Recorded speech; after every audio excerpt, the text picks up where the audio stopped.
So, first thing we should talk about is what is a health equity zone. We have 10 in Rhode Island, and the North Providence School Department is one of the 10, HESs. Health equity zone, a zone is a geographic area. So, for example, North Providence School Department works with Marieville and Birchwood schools and surrounding neighborhoods to create initiatives and programs based on a needs assessment, which was done in year 1. So this is a 3 to 4 year grant cycle, and in year 1, North Providence reached out to, the school department reached out to residents and asked them what they really needed in their community. So this is totally about community engagement, about residents buying into it, and if they have a stake in it, they're more likely to become more engaged in the community.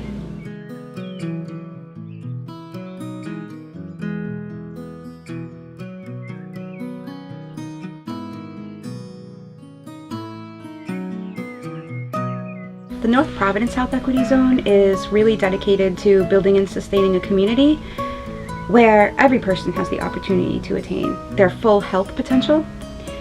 We are really seeking to cultivate and develop this idea of a multidisciplinary partnership within our community and even surrounding areas so that we can kind of foster innovative solutions to achieving health equity, basically including everybody. And we're also trying to cultivate this concept of volunteerism. So everyone's coming to the table, everybody's working. It's everybody's job and responsibility to try to help bring health equity to North Providence. The number one issue on the needs assessment was the lack of a community center for kids to do something after school that weren't sports oriented. So that's why we developed this. So we're going to have enrichment programs here. And we're hoping to also have a diabetes prevention program for the parents so they have a place to go as well. And also all our HES activities will be located here.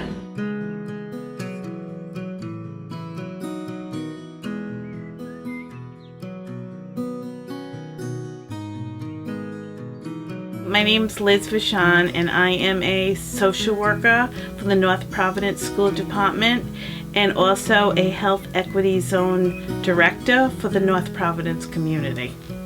Originally, when I started being a therapist in the school with the kids, I was seeing probably about 5 children a day, where I was really able to focus on those particular kids and families. But the climate has changed dramatically in the community, so I went from 5 kids a day to about 35 kids a day. And I felt even though I was able to help the kids individually, I wasn't able to take a more holistic approach. I wasn't able to work with the families. I wasn't able to provide resources in the community. And I felt that HES director enabled me to be able to do that. So that's why I agreed to take the position.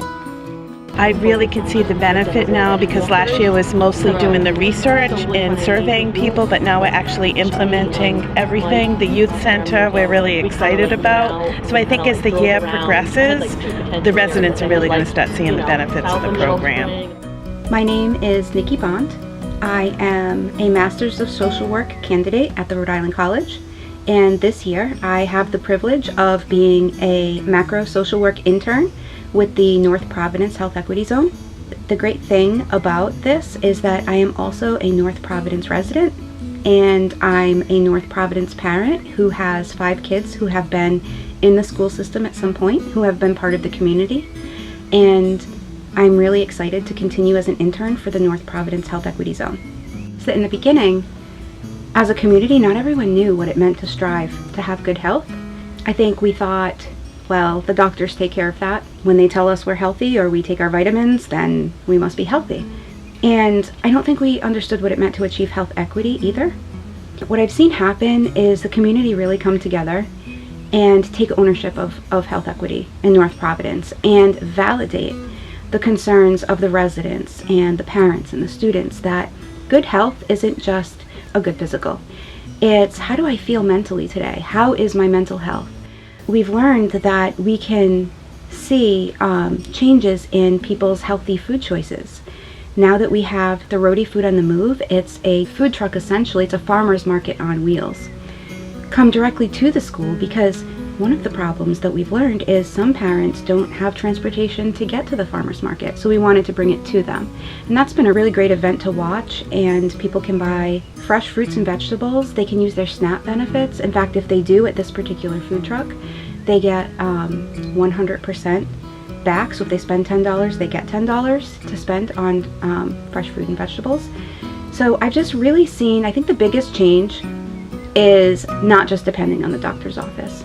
Viewing the whole community, whether it's the school department, the police officers, the firemen, all the municipalities, small businesses like the Hopscotch Room, come together and say, we want to all work together to be able to help the community be more healthy. It's not just one person's job, it's everybody's job.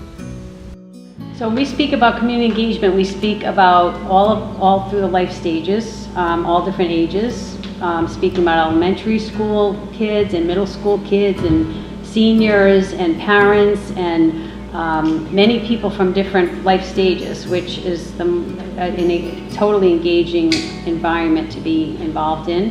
One of the best things I think in the youth center is that you're asking youth what they're looking for.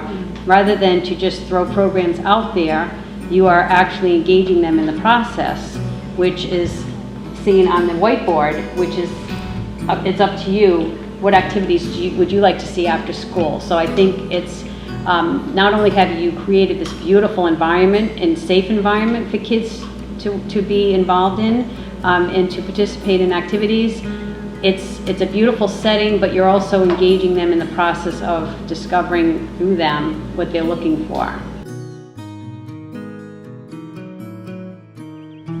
What would be the #1 goal for all the HESs, do you think, to achieve?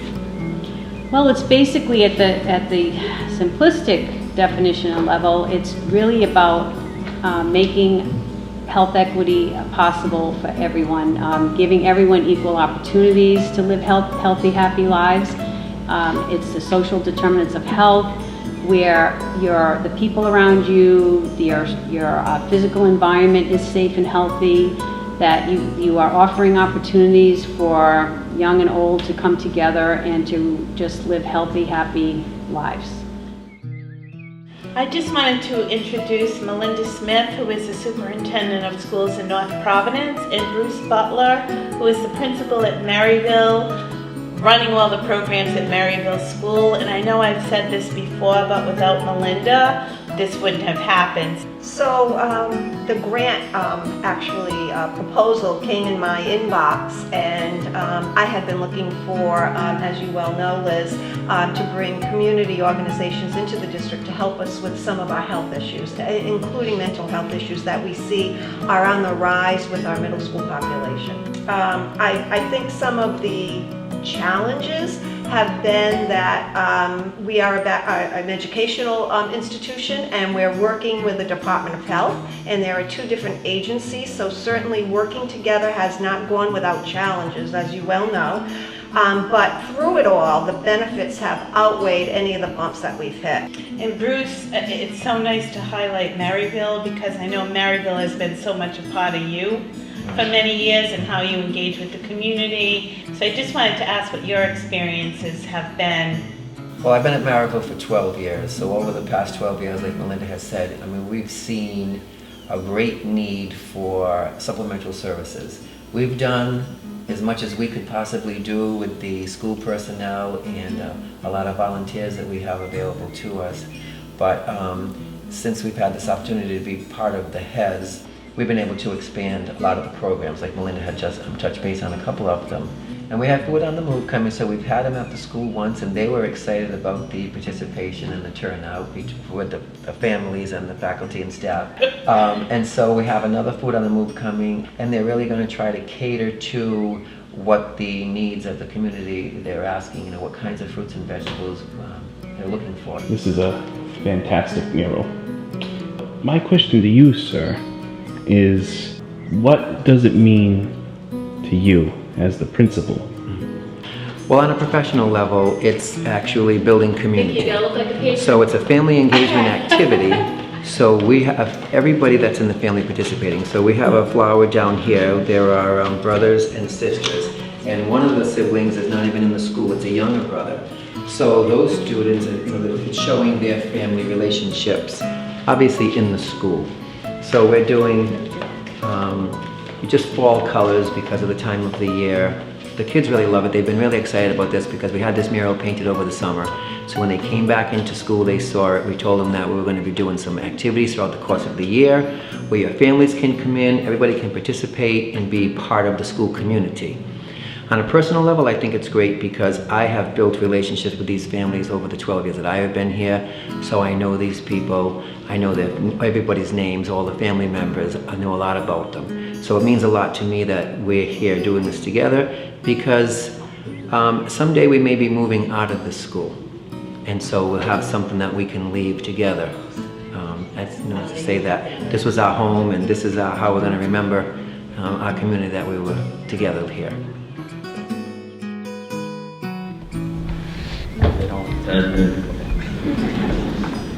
It begins by joining together, believing in the potency of inclusion, and building from a common bond. It embraces complexity as a cause for collaboration, accepting that our fates are inextricable. It recognizes local leaders as national leaders, nurturing the wisdom and creativity within every community as essential to solving the nation's problems. It demands honesty and forthrightness, calling out racism and oppression, both overt and systemic.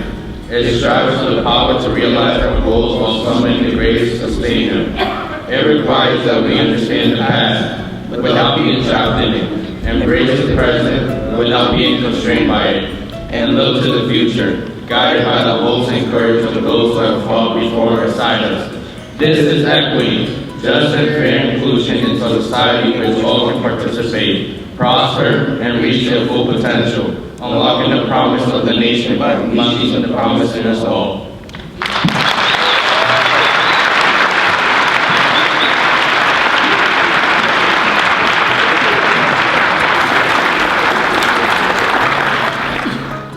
So we have our charge set before us.